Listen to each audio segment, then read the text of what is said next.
अजितदादा, तोंड सांभाळून बोला. काय दिलंय शेतकऱ्यांना फुकट? अर्ध्या भावामध्ये हमी भावाच्या निम्म्या भावात सोयाबीन लुटलं जातंय. कापूस खरेदीची वाट लागलेली आहे. ऊसाची रिकव्हरी करून नुकसान केलं जातंय. कांद्याचे भाव पाडण्याकरता नाफेडची खरेदी केली जाते. खतावरची सबसिडी काढून जीएसटी त्याच्यावरती लावता. अरे घामाचं दाम तुम्ही देत नाही आणि शेतकऱ्यांना फुकट काय देता? आणि तुम्ही एमएससी बँकेचा आसरा घेऊन कारखाने आणि जमिनी बळकावायचा काम तुम्ही केलं.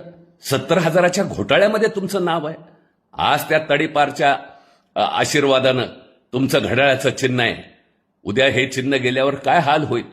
शेतकऱ्यांशी अशा पद्धतीनं बोलाल तर तुमच्या घड्याळाचा पालापाचोळा केल्याशिवाय जनता राहणार नाही महाराष्ट्रातली.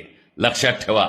कालच कर्जमाफीची घोषणा करता सरकार तुमचं करताय आणि आज लगेच उलट्या बोंबा त्या ठिकाणी सुरू करताय. चालणार नाही. महाराष्ट्रातील शेतकरी हे चालू देणार नाही.